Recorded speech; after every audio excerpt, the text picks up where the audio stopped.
அனைவருக்கும் வணக்கம். Welcome to GK investment idea channel. இன்னைக்கு நம்ம பார்க்க போகிற பங்கோட பேர் பிஎன் ரதி செக்யூரிட்டிஸ் லிமிடெட். இந்த கம்பெனியோட பிஸ்னஸ் என்னன்னு பார்த்தோம் அப்படின்னா, broking in securities and depository operation institutional equities. இந்த ஈக்விட்டி மார்க்கெட்லையும் அது மட்டும் இல்லாமல் கமாடிட்டி மார்க்கெட்லையும் இவங்களோட செக்யூரிட்டிஸ் அண்ட் புரோக்கரேஜாக வச்சு தான் உங்களோட பிஸ்னஸ் ரன் பண்ணிடுறாங்க. இந்த கம்பெனியோட பிஸ்னஸ் அண்ட் ஆப்பர்ச்சுனிட்டிஸ் என்னென்னு பார்த்தோம் அப்படின்னாக்க, multiple market and segments like equity and F&O, IPOs, currency market and mutual funds. அடுத்து பார்த்தோம் அப்படின்னாக்க லைஃப் இன்சூரன்ஸ் கார்பரேஷன்ல இவங்களோட பிஸ்னஸ் இருக்குது.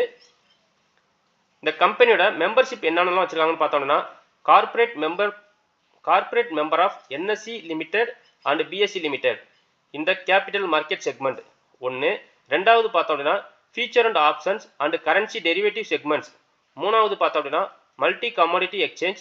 நாலாவது depository participant on CDSL. So இந்த 4 செக்மெண்ட்ல வந்து இவங்களோட மெம்பர்ஷிப் வச்சுருக்காங்க. இவங்களுக்கு ரெவன்யூ எப்படி எடுக்கிறாங்கன்னு பார்த்தோம் அப்படின்னா, இவங்க வந்து ரெவன்யூ வந்து புரோக்கிங் ஆப்ரேஷன்ஸில் பார்த்தோம்னா ஒரு 71% கிடைக்குது. அதர் ஆப்ரேட்டிங் ரெவன்யூ பார்த்தோம் அப்படின்னா ஒரு 18% கிடைக்குது. அது மட்டும் இல்லாமல் ஒரு அதர் இன்கமாக இவங்களுக்கு ஒரு 1% வந்து ரெவன்யூ கிடைக்குது. அடுத்து நம்ம பார்க்க போகிறது இந்த பிஎன் ரதி செக்யூரிட்டிஸ் லிமிடெடோட ஃபண்டமெண்டல்ஸ் பார்க்க போகிறோம். இந்த பங்கோட மார்க்கெட் கேபிட்டல் 234 கோடியாக இருக்குது. கரண்ட் ப்ரைஸ் 226 ரூபாய்க்கு வந்து ட்ரேட் ஆகிட்டு இருக்கு. 52 வரை ஹை ப்ரைஸ் பார்த்தோம் அப்படின்னா 291 ரூபாய்க்கு வந்து ட்ரேட் ஆகிருக்கு. 52 லோ ப்ரைஸ் பார்த்தோம் அப்படின்னா 86 ரூபா 60 காசாக இருக்குது. இந்த பங்கோட பிஇ 18.6 இருக்குது. புக் வேல்யூ 67.3 இருக்குது. டிவிடெண்ட் ஈல்டு பார்த்தோம் அப்படின்னா 0.31% இருக்குது. ஆர்ஓசிஇ 28.5% இருக்குது. ஆர்ஓஇ 19.8% இருக்குது. இந்த பங்கோட ஃபேஸ் வேல்யூ 10, இபிஎஸ் 12.4 இருக்குது. இண்டஸ்ட்ரி பிஇ பார்த்தோம் அப்படின்னா 15.5 இருக்குது. இன்டர்ன்ஷிப் வேல்யூ 289 இருக்குது. இந்த கம்பெனிக்கு கடன் பார்த்தோம்னா 0. சேல்ஸ் வந்து பார்த்தோம்னா லாஸ்ட் இயரில் 57.5 கோடிக்கு வந்து சேல்ஸ் நடந்திருக்கு. அதுக்கான நெட் ப்ராஃபிட் உங்களுக்கு கிடைச்சது பார்த்தோம் அப்படின்னா 10.5 கோடியாக இருக்குது. ஸோ லாஸ்ட் குவார்ட்டரில் உங்களோட சேல்ஸ் பார்த்தோம் அப்படின்னா 14.4 கோடிக்கு வந்து சேல்ஸ் பண்ணியிருக்காங்க. நெட் ப்ராஃபிட்டை பார்த்தோம் அப்படின்னா லாஸ்ட் குவார்ட்டரில் 3.98 கோடி கிடச்சிருக்கு. இந்த பங்கோட ப்ரொமோட்டர் ஹோல்டிங் பார்த்தோம் அப்படின்னா 47% இருக்குது. FI holding 0, DI holding 0. Public கிட்ட பார்த்தோம் அப்படின்னா ஒரு 53% வந்து பப்ளிக் ஹோல்டு பண்ணியிருக்காங்க.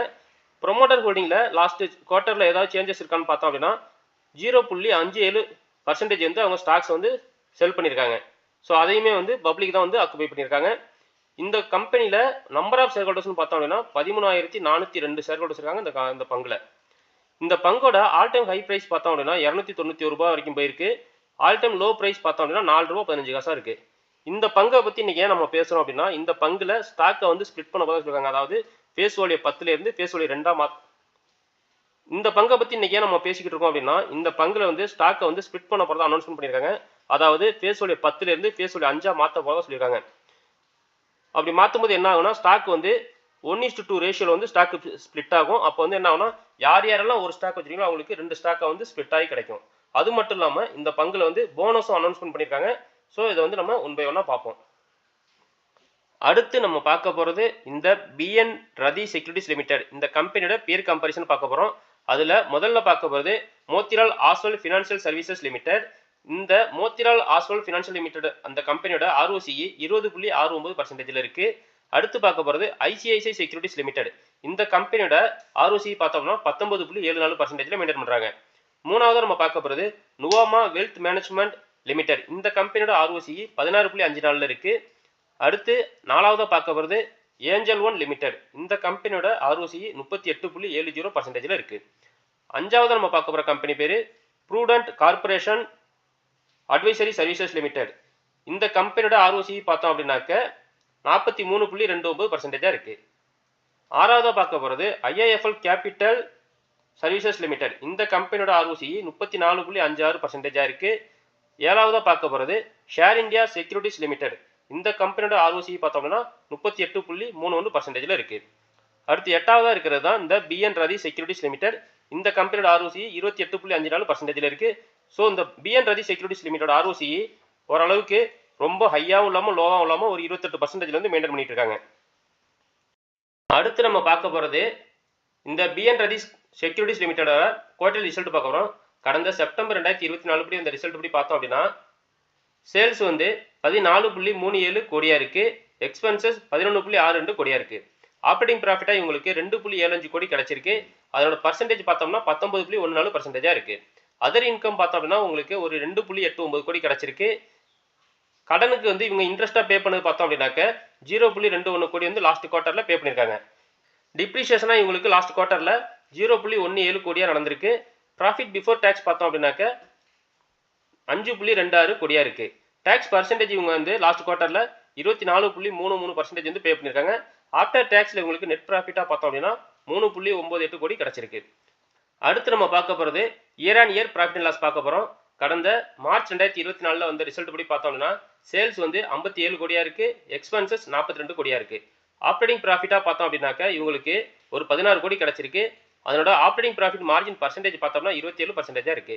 அதர் இன்கமா லாஸ்ட் இயர் உங்களுக்கு எதுவும் கிடைக்கல. இன்ட்ரெஸ்ட் பார்த்தோம்னா லாஸ்ட் இயர் வந்து 1 கோடி பே பண்ணிருக்காங்க.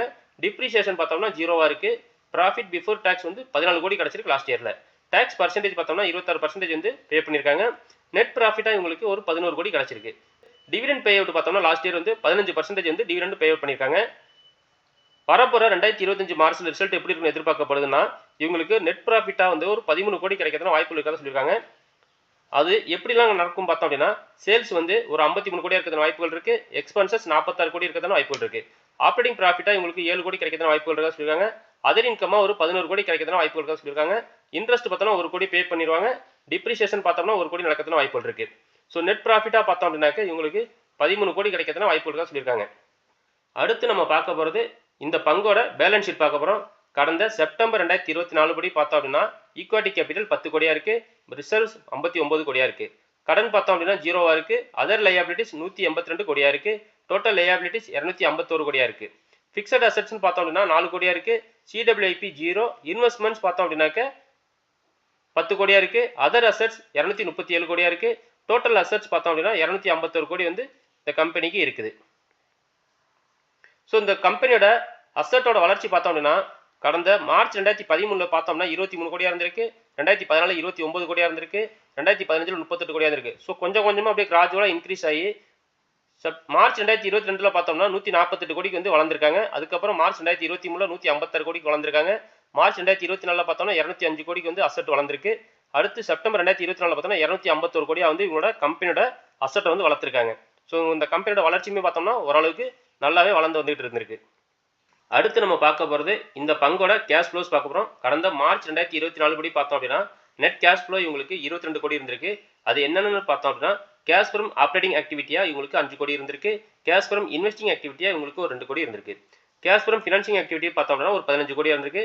So overall net cash flow பார்த்தோம்னா 22 கோடி வந்து இந்த கம்பெனிக்கு நெட் கேஷ் ஃப்ளோ இருந்திருக்கு லாஸ்ட் மார்ச் 2024. அடுத்து நம்ம பார்க்க போகிறது இந்த கம்பெனியோட இன்வெஸ்டர் ஷேர் ஹோல்டிங் பேட்டர்ன்ஸ் பார்க்க போகிறோம். கடந்த டிசம்பர் 2024 படி பார்த்தோம் அப்படின்னா ப்ரொமோட்டர் ஹோல்டிங் 47.04% இருக்கு. பப்ளிக் கிட்ட பார்த்தோம் அப்படின்னா 52.97% இருக்கு. நம்பர் ஆஃப் ஷேர் ஹோல்டர்ஸ்னு பார்த்தோம் அப்படின்னா கடந்த டிசம்பர் 2024 படி 13,402 ஷேர் ஹோல்டர்ஸ் இருந்திருக்காங்க. ஸோ இந்த கம்பெனியில் எஃப்ஐஎஸ் ஹோல்டிங் கிடையாது, டிஐஎஸ் ஹோல்டிங் கிடையாது. முழுக்க பப்ளிக் கிட்டையும் ப்ரொமோட்டர்ஸ் கிட்டையும் மட்டும் தான் இருக்குது. மார்ச் 2022 பார்த்தோம் அப்படின்னா ப்ரொமோட்டர் ஹோல்டிங் 58.10% இருந்திருக்காங்க. அப்படியே வந்து 2023 செப்டம்பர் வரைக்கும் அந்த 58.10% வந்து மெயின்டைன் பண்ணியிருக்காங்க. அதுக்கப்புறமே என்ன பண்ணியிருக்காங்கன்னா டிசம்பர் 2023 வந்து ஸ்டாக்கை கொஞ்சம் ஒரு 5% ஸ்டாக் வந்து செல் பண்ணியிருக்காங்க. அதுக்கப்புறம் பார்த்தோம்னா அந்த 5% வந்து பப்ளிக் தான் முழுக்க ஹோல்டு பண்ணியிருக்காங்க. ஸோ 2023 வந்து 47.61% இருந்தது. பப்ளிக் கிட்ட பார்த்தோம் அப்படின்னா 52.39% இருந்திருக்கு. அன்னைக்கு நம்பர் ஆஃப் ஷேர் ஹோல்டர்ஸ் பார்த்தோம்னா 5,714 ஷேர் ஹோல்டர்ஸ் இருந்திருக்காங்க. அதுக்கப்புறமா கொஞ்சமாக வந்து ஸ்டாக்ஸை வந்து அவங்க செல் பண்ண ஆரம்பிச்சு 47.04% வரும்போது பார்த்தோம் அப்படின்னாக்க பப்ளிக் கிட்ட 52.97% இருக்கும்போது நம்பர் ஆஃப் ஷேர் ஹோல்டர்ஸ் வந்து 13,402 ஷேர் ஹோல்டர்ஸ் இருக்காங்க இந்த கம்பெனியில். அடுத்து நம்ம பார்க்க போகிறது இந்த கம்பெனியோட ஈக்விட்டி ஹிஸ்ட்ரி பார்க்க போகிறோம். அதில் முதல்ல பார்க்கறது டிவிடெண்ட் பார்க்க போகிறோம். டிவிடெண்ட் வைஸில் பார்த்தோம் அப்படின்னா இவங்க வந்து 2005 பார்த்தோம் அப்படின்னா 2024 ஜூன் வரைக்கும் ₹1.50 வரைக்கும் டிவிடெண்ட் கொடுத்துறாங்க. அதாவது மினிமம் ₹1 மேக்ஸிமம் ₹1.50 வரைக்கும் டிவிடெண்ட் கொடுத்துறாங்க. எவ்ரி இயர் ஆனால் டிவிடெண்ட் பே பண்ணிட்டு தான் இருக்காங்க. எந்த வருஷத்துலையும் ஸ்டாப் பண்ணவே இல்லை. அடுத்து பார்த்தோம்னா இந்த கம்பெனி ரைட்ஸ் இஷ்யூன்னு பார்த்தோம் அப்படின்னா 2016 1:1 ரேஷியோவில் வந்து ப்ரீமியம் வந்து ₹5 வச்சு இவங்க வந்து ஒரு ரைட்ஸ் இஷ்யூ கொடுத்துருக்காங்க. அடுத்து 2021 பார்த்தோம் அப்படின்னா 2:3 ரேஷியோவில் ப்ரீமியம் வந்து ஒரு 12 ரேஞ்சில் வச்சு இவங்க வந்து ஒரு ரைட்ஸ் இஷ்யூ கொடுத்துருக்காங்க. ஸோ 2 முறை வந்து ரைட்ஸ் இஷ்யூ பண்ணியிருக்காங்க. அடுத்து இந்த கம்பெனியோட போனஸ் ஹிஸ்ட்ரி பார்த்தோம் அப்படின்னா வரப்போகிற ஜனவரி 2024. அடுத்து இந்த கம்பெனியில் போனஸ் ஹிஸ்ட்ரி பார்த்தோம் அப்படின்னா வரப்போற ஜனவரி 24 2025 அன்னைக்கு வந்து 1:1 ரேஷியோல வந்து போனஸ் கொடுக்க போறதா அனௌன்ஸ்மெண்ட் பண்ணிருக்காங்க. அது மட்டும் இல்லாம இந்த ஸ்டாக்கை வந்து ஸ்பிளிட் பண்ண போறாங்க. ஸ்பிளிட் எப்படி பண்றாங்க அப்படின்னு பார்த்தோம்னா ஃபேஸ் வேல்யூ 10ல இருந்து ஃபேஸ் வேல்யூ 5ஆ குறைச்சு, அதாவது 1:2 ரேஷியோல வந்து ஸ்பிளிட் பண்றாங்க. அப்படி நடக்கும்போது என்ன ஆகும்னா யாரெல்லாம் வந்து 100 ஸ்டாக் வச்சிருக்கீங்களோ அவங்களுக்கு வந்து 200 ஸ்டாக் வந்து ஸ்பிளிட் நடக்கும். அது மட்டும் இல்லாம 1:1 ரேஷியோல வந்து போனஸும் கொடுக்குறாங்க. ஸோ இதோட ரெக்கார்ட் டேட் பார்த்தோம்னா ஜனவரி 24 2025 தான் வந்து ரெக்கார்ட் டேட். இந்த பங்கை யாராவது ஆல்ரெடி வாங்கியிருந்தீங்கன்னா உங்களுக்கு வந்து ஸ்பிளிட் பிளஸ் போனஸ் நடக்கும். அது மட்டும் இல்லாம யாராவது இதுக்காக வாங்கணும்னு நினைச்சீங்கன்னாக்க ஜனவரி 24 2025க்கு முன்னாடி வாங்கினா மட்டும் தான் இது கிடைக்கும் உங்களுக்கு. அடுத்து நம்ம பார்க்க போகிறது இந்த கம்பெனியோட லாஸ்ட் 3 வருஷத்துக்கான டேட்டா ட்ரெண்ட் ரிப்போர்ட் எடுத்துருக்கிறேன்.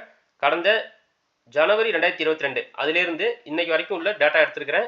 அதில் பார்த்தோம்னா ஜனவரி 2022 பார்த்தோம் அப்படின்னா 43 ரூபா 60 காசு வந்து ஸ்டாக் ட்ரேட் ஆகியிருந்திருக்கு. அதுக்கப்புறம் பார்த்தோம்னா 28 ஜனவரியில் பார்த்தோம்னா 37 ரூபா 25 காசு வந்து ஸ்டாக்கோட ப்ரைஸ் வந்து கொஞ்சம் இறங்கியிருந்திருக்கு. அப்புறம் சின்ன ஏற்றம் கொடுத்து பிப்ரவரி மாதம் 4ஆம் தேதி பார்த்தோம்னா 45 ரூபா 50 காசு ஏறியிருந்திருக்கு. அப்புறம் ஒரு சின்ன ஏற்றம் இறக்கத்திலே மெயின்டைன் ஆகிட்டு தான் இருக்கு. ஒரு 30 ரூபாயிலேருந்து ஒரு 45 ரூபா ரேஞ்சுக்குள்ளேயே வந்து ஸ்டாக்கோட ப்ரைஸ் வந்து ஏறி இறங்கிட்டே இருந்திருக்கு. ஆகஸ்ட் மாதம் 2023 வரைக்கும் கிட்டத்தட்ட அதெல்லாம் வந்து ஒரு கோவிட் டைம் முடிய போகிற டைமில் இருந்த டைமில். அதுக்கப்புறம் அப்படியே பார்த்தோம்னா ஸ்டாக்கோட ப்ரைஸ் வந்து 2023 செப்டம்பர்லாம் பார்த்தோம்னா ஒரு 53 ரூபா வரைக்கும் ஏற ஆரம்பிச்சது. அக்டோபர் 2023 84 ரூபா 90 ரூபா வரைக்கும் ஏற ஆரம்பிச்சிருக்கு. அப்புறம் சின்ன ஏற்றத்திலே மெயின்டைன் ஆகிட்டு பார்த்தோம்னா பிப்ரவரி 2024 ஸ்டாக்கோட ப்ரைஸ் 122 ரூபா 123 ரூபா ரேஞ்சுக்கு வந்து ஸ்டாக் ட்ரேட் ஆகியிருந்திருக்கு. மீண்டும் பார்த்தோம்னா ஜூன் 2024 99 ரூபா வரைக்கும் ஸ்டாக்கோட ப்ரைஸ் வந்து ஒரு இறக்கம் கொடுத்துருக்கு. இது ஒருலாம் வந்து ஒரு வாங்கத்தான ஒரு சின்ன இறக்கத்தை கொடுத்துட்டு மீண்டும் ஸ்டாக் ப்ரைஸ் ஏற ஆரம்பிச்சிருக்கு. ஸ்டாக் ப்ரைஸ் பார்த்தோம்னா ஆகஸ்ட் மந்த்தில் பார்த்தோம்னா 2024 ஆகஸ்ட்டில் 180 ரூபாயிலேருந்து 185 ரூபா ரேஞ்சில் வந்து ட்ரேட் ஆகியிருந்திருக்கு. அப்புறம் மீண்டும் ஒரு சின்ன இறக்கம் கொடுத்துருக்கு. அது எப்போன்னு பார்த்தோம்னா செப்டம்பர் 2024 ஒரு 130 ரூபாயிலேருந்து 135 ரூபா ரேஞ்சில் வந்து ட்ரேட் ஆகியிருந்திருக்கு. அப்புறம் சின்ன ஏற்ற இறக்கத்திலே மெயின்டைன் ஆகி இப்போ பார்த்தோம் அப்படின்னா ஜனவரி 3 2025 வந்து ஸ்டாக்கோட ஆல் டைம் ஹை ப்ரைஸை டச் பண்ணிருச்சு. 260 ரூபாயிலேருந்து 270 ரூபா ரேஞ்சுக்கு வந்து டச் பண்ணிட்டு இப்போ மீண்டும் ஒரு சின்ன ஏற்ற இறக்கத்தை கொடுத்துட்டு இப்போ வந்து எல்லா ஸ்டாக்குமே இறங்கிட்டு தான் இருக்கு. அதில் இந்த ஸ்டாக்கும் இப்போ வந்து இறங்க ஆரம்பிச்சிருக்கு. இப்போ பார்த்தோம்னா ஒரு 225 ரூபா 230 ரூபா ரேஞ்சில் வந்து ட்ரேட் ஆகிட்டு இருக்கு. ஸோ இந்த கம்பெனியில் வந்து இப்போ வந்து என்ன சொல்லியிருக்காங்கன்னா ஸ்டாக் வந்து ஸ்பிளிட் பண்ண போகிறோம், அது மட்டும் இல்லாமல் போனஸும் கொடுக்க போகிறோம் சொல்லியிருக்காங்க. ஸோ இந்த கம்பெனியோட ஸ்டாக் ஸ்பிளிட்டும் ஃபஸ்ட்டு முறை இப்போ தான் முதல் முறை நடக்குது, போனஸும் முதல் முறையாக நடக்குது. ஸோ இந்த கம்பெனி ஸ்பிளிட்டு பண்ணதுக்கப்புறம் போனஸ் கொடுத்ததுக்கப்புறம் இந்த ஸ்டாக்கோட ப்ரைஸ் வந்து அப்படியே அந்த ரேஷியோக்கு தகுந்த மாதிரி இறங்கிடும். அதுக்கப்புறமா வந்து ஸ்டாக்கோட ப்ரைஸ் ஏறுறதுக்கான டைம் வந்து கொஞ்சம் டைம் எடுக்கும். மீண்டும் வந்து எப்போ ஏறுதுன்றது நமக்கு தெரியாது. அந்த அளவுக்கு ஏறுனுச்சுன்னா நமக்கு வந்து ஒரு மல்டிபேக்கர் ஸ்டாக்னு சொல்லிக்கலாம். ஸோ கிட்டத்தட்ட இப்போ பார்த்தோம்னா ஒரு 3 வருஷத்துக்குள்ளே பார்த்தோம்னா ஒரு 5 to 6 டைம்ஸ் வந்து லாபம் கொடுத்துருக்கு. 35 ரூபா 40 ரூபா அந்த ஸ்டாக் வந்து ஒரு 260 ரூபா ஏறி இருக்குனாக்க ஒரு 4-5 முறை வந்து லாபம் கொடுத்துருக்கு தான் அந்த ஸ்டாக். அது மட்டும் இல்லாமல் போனஸ் கொடுக்க போகிறாங்க. இது ஒரு மல்டிபேக்கர் ஸ்டாக்னு சொல்லிக்கலாம். ஸோ இந்த மாதிரி பங்குகளை வந்து நம்ம சேனல் டெய்லி அப்டேட் பண்ணுறோம். இந்த பங்கை பற்றின கருத்துக்களை நம்ம கமெண்ட் செக்ஷனில் பதிவு பண்ணுங்கள். இந்த பங்கை யாராவது வாங்கணும்னு நினச்சிங்கன்னா உங்களுக்கு தெரிஞ்ச செபி ரிஜிஸ்டர் அட்வைசரை கேட்டுக்கிட்டு உங்கள் சொந்த மேட்சில் அனலைசிஸ் பண்ணிவிட்டு வாங்கலாமா வேண்டாம்னு முடிவெடுங்க. நான் வந்து செபி ரிஜிஸ்டர் அட்வைசர் கிடையாது. இது எல்லாமே ஒரு எஜுகேஷன் அண்ட் இன்ஃபர்மேஷன் பர்பஸ்க்கு நான் அப்டேட் பண்ணுறேன். இது மாதிரி இன்னும் வேறு ஏதாவது ஸ்டாக்ஸை பற்றி ரிவ்யூ பண்ணணும் அப்படின்னாக்க கமெண்ட் செக்ஷனில் அப்டேட் பண்ணுங்கள். அதை வந்து நான் ரிவ்யூ பண்ணி அப்டேட் பண்ணுறேன். நம்ம சேனலில் பார்க்குற எல்லாரும் வீடியோஸ் லைக் பண்ணுங்கள், ஷேர் பண்ணுங்கள், உங்கள் ஃப்ரெண்ட்ஸ் அண்ட் ஃபேமிலி ஷேர் பண்ணி பார்க்க சொல்லுங்கள். நம்ம சேனல் சப்ஸ்கிரைப் பண்ணுங்கள், சப்ஸ்கிரைப் பண்ணி எனக்கு ஆதரவு கொடுங்க. உங்கள் ஆதரவு எனக்கு மோட்டிவேட் பண்ணி இன்னும் நிறைய ஸ்டாக்ஸ் ரிவ்யூ பண்ணி அப்டேட் பண்ணிக்கும். நன்றி, வணக்கம்.